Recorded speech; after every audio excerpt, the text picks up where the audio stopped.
नमस्कार, आपके साथ मैं हूं विद्यानाथ झा। आपको युद्ध दिखाएं उससे पहले एक बड़ी खबर आपको बता देते हैं। जम्मू कश्मीर के कृष्णा घाटी सेक्टर में जहां 2 भारतीय जवानों के शव को शत विक्षत किया गया था, वहां एक वीडियो सामने आया है जहां पाकिस्तान के बंकरों को उड़ाते हुए दिखाया गया है। वीडियो में पाकिस्तानी बंकरों पर गोले दागे जा रहे हैं। जी मीडिया संवाददाता राजू केरनी हमारे साथ जुड़ गए हैं, सीधे उनका रुख करते हैं। राजू, क्या वीडियो है, इसके बारे में क्या जानकारी है? देखिए, ये भारतीय सेना की जवाबी कार्रवाई है जो पाकिस्तान ने जो बैट एक्शन किया था, जिसमें 2 जवानों के शव जो थे विक्षत किए थे, और उसके बाद से ही लाइन ऑफ कंट्रोल में जो है तनाव बना हुआ था और सेना का बार बार कहना था कि पाकिस्तान को उसका माकूल जवाब दिया जाएगा। और ये जो जवाब है भारतीय सेना की तरफ से, ये साफ जो है इसका वीडियो दिखाई देता है कि किस तरह से भारतीय सेना ने पाकिस्तानी बंकर्स को निशाना बनाया। और इसमें सबसे बड़ी बात एक देखने वाली ये भी है कि भारतीय सेना ने प्रोफेशनल तरीके से सिर्फ बंकर्स को निशाना बनाया है, उन पोस्टों को निशाना बनाया है जो लगातार भारतीय क्षेत्र पर फायरिंग करती रहती हैं, भारतीय सिविलियन ठिकाने पर फायरिंग करती रहती हैं। इसमें कहीं पे भी वीडियो में ये नहीं दिखाया गया है कि कहीं पे सिविलियन पॉपुलेशन को ठिकाना निशाना बनाया गया है। तो ये अपने आप में ही बड़ा साफ करता है कि भारतीय सेना किस तरह से दुश्मन को मुंह तोड़ जवाब दे रही है और प्रोफेशनल तरीके से दे रही है। किसी सिविलियन को निशाना नहीं बना रही, कोई कायरता पूर्ण हरकत नहीं कर रही, जिस तरह से पाकिस्तानी सेना की तरफ से ये बैट एक्शन किया गया जवानों को। कब ये कार्रवाई की गई राजू?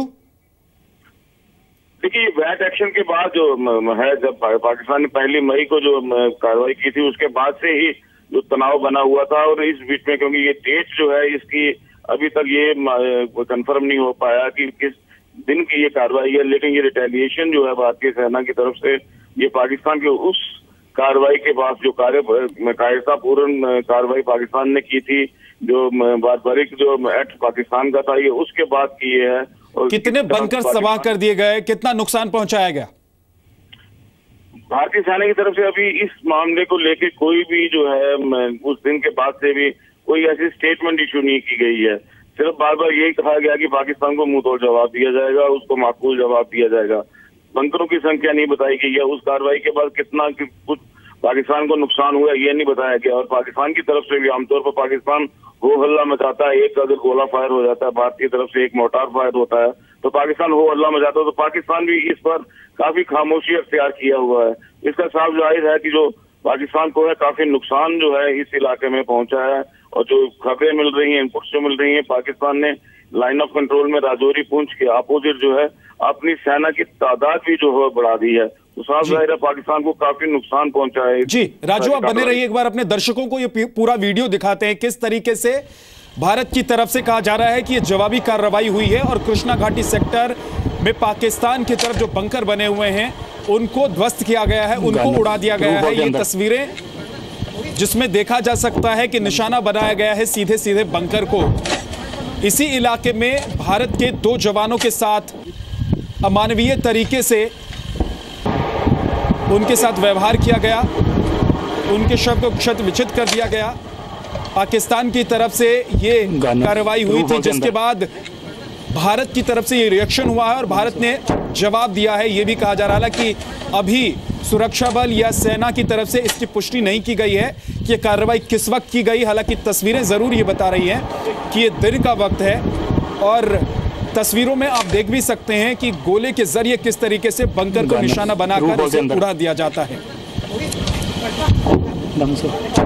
हालांकि आपको हम बता दें कि इस वीडियो की हम पुष्टि नहीं करते हैं क्योंकि आधिकारिक तौर पर न तो सेना की तरफ से ना ही सुरक्षा बलों की तरफ से इस वीडियो को लेकर कोई पुष्टि की गई है। बहुत बहुत शुक्रिया राजू केरनी पूरी जानकारी के लिए आपका। आगे बढ़ते हैं, अब आपको दिखाते हैं हमारा खास प्रोग्राम युद्ध। पौराणिक कहानियों के मुताबिक गरुड़ भगवान विष्णु की सवारी है। भारत की वायुसेना के पास भी गरुड़ कमांडो की फौज है और इसे एक सवारी की जरूरत है। देश के ज्यादातर एयरबेस की सुरक्षा गरुड़ कमांडो के पास है। आतंकियों से मुकाबला करने के लिए इन कमांडोज के पास कुछ ऐसी बुलेट प्रूफ और बम से बचाने वाली गाड़ियां होंगी जैसी आप अपने स्क्रीन पर देख रहे हैं। जी हां, कवच से लैस ये गाड़ियां इतनी महफूज होंगी कि इन पर गोली और बम का भी असर नहीं होगा। एयर कमांडोज को मिलने वाले इस कर्ण कवच का मकसद सिर्फ एक है, वो ये है कि किसी भी हाल में पठानकोट जैसा हमला दोबारा ना हो पाए।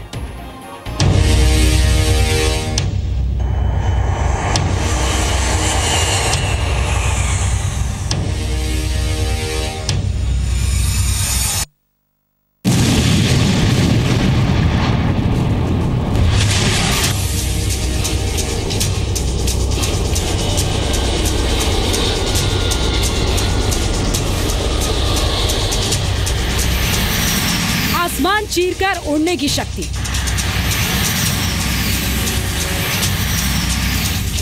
और फौलाद जैसी ताकत से लैस इन विमानों ने हर मौके पर देश का सीना गर्व से चौड़ा किया और दुश्मनों को उनकी हैसियत दिखाई। एक ऐसी ताकत जिसके नाम से ही देश के दुश्मन डर से कांपते हैं।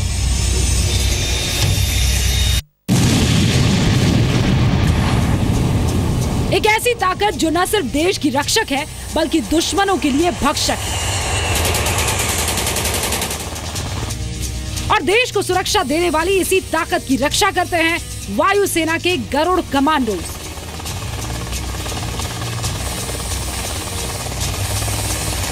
और अब इन्हीं गरुड़ कमांडोज को मिल गया है इनका रक्षक।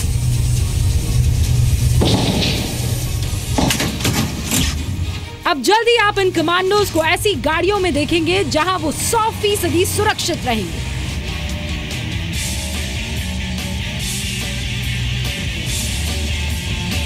भारतीय सेना की स्पेशल फोर्सेस को धीरे धीरे आधुनिक तकनीक और हथियारों से लैस किया जा रहा है।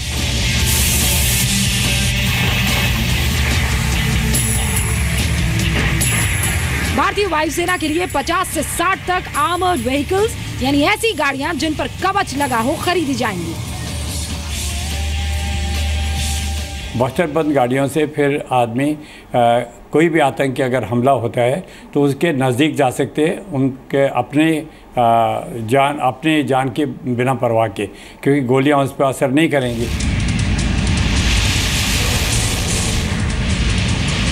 इन गाड़ियों की मदद से भारतीय वायुसेना के स्पेशल कमांडोज को एयरबेस की सुरक्षा में मदद मिलेगी। देश भर में कई ऐसे वायुसेना के अड्डे हैं जिन पर महंगे लड़ाकू विमान तैनात है।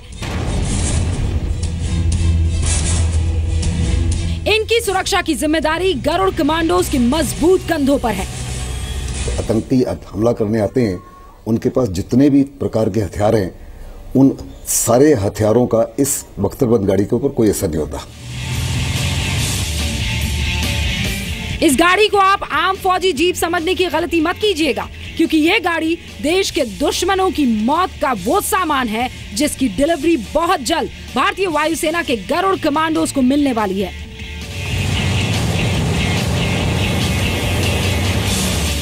बख्तरबंद गाड़ी एक ऐसा लड़ाकू वाहन है जो हर तरफ से मजबूत कवच से ढका हुआ है। इसमें हथियार भी लगे होते हैं जिससे दुश्मन पर पलटवार किया जा सकता है।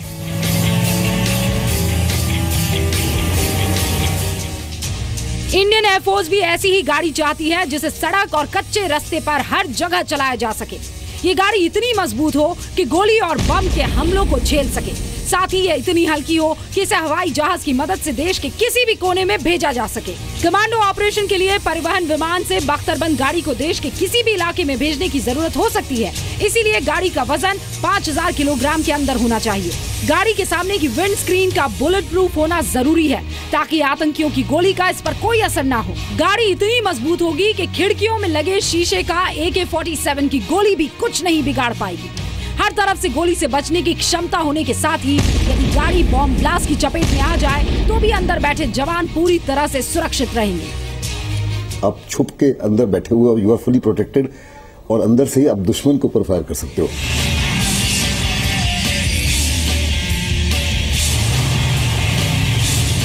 आर्मर्ड व्हीकल किसी भी कमांडो को गोलियों की बरसात के बीच सुरक्षित जगह पर पहुंचा सकता है, आतंकियों से घिरे घायल कमांडोज को रण क्षेत्र से बाहर निकाल सकता है और दुश्मन पर निर्णायक हमले में मदद कर सकता है।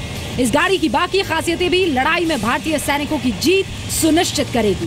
कमांडोज के लिए दुश्मन पर गोलीबारी करने के लिए इसकी छत पर भी एक गन लगी होगी। अंदर बैठे जवानों की छोटी से छोटी बात का ध्यान रखा गया है। इसमें एग्जॉस्ट फैन भी लगा है ताकि गोली चलाने से निकले बारूद के धुएं को बाहर निकाला जा सके। वायुसेना की जरूरतों के मुताबिक इसमें ड्राइवर के साथ 6 लोगों के बैठने की जगह होगी। एंटी टेरर ऑपरेशन में वक्त पर पहुंचना एक बड़ी जरूरत है और इसीलिए आर्मर्ड व्हीकल की टॉप स्पीड 100 किलोमीटर प्रति घंटे तक होगी और बिना रुके ये एक बार में 350 किलोमीटर की दूरी तय कर पाएगा। वायुसेना की डिमांड ये भी है कि इसमें रन फ्लैट ट्यूबलेस टायर लगे हों, मतलब कि टायरों की हवा निकलने के बाद भी कमांडो से भरी हुई गाड़ी कम से कम 5 किलोमीटर की दूरी तय कर लेगी। जरूरी है कि हम जो वायुसेना के जो डिमांड है इसकी तरफ ध्यान दें और उसके उपकरणों की तरफ, हथियारों की तरफ ध्यान दें और जल्दी से जल्दी इन उपकरणों को, हथियारों को और सैनिकों को लाएं, जिससे कि हमारी जो वायुसेना की जो बेस है वो बिल्कुल सेफ हों। पिछले कुछ दशकों से हमारा देश पाकिस्तान से पैदा होने वाले आतंकवाद से पीड़ित है। मुकाबला करने के लिए जबरदस्त जवाब देना होगा। एयर कमांडोज के लिए खरीदा जाने वाला ये कवच एक शुरुआत भर है। आतंकवाद के खिलाफ लड़ने वाला सिस्टम तैयार करने के लिए हमें अमेरिका और इजराइल जैसे देशों से भी सीख लेनी होगी। दुनिया भर में स्पेशल फोर्स के कमांडोज ऐसी गाड़ियों का इस्तेमाल करते हैं और तभी वो आतंकवादियों से हमेशा 2 कदम आगे रहते हैं। अब मौका एयरफोर्स के जवानों को भी मिलेगा और ये ताकत मिलने के बाद वायुसेना आसमान के बाद जमीन पर भी अजेय हो जाएगी। दिल्ली से यशस्विका मल्होत्रा के साथ ब्यूरो रिपोर्ट, जी मीडिया।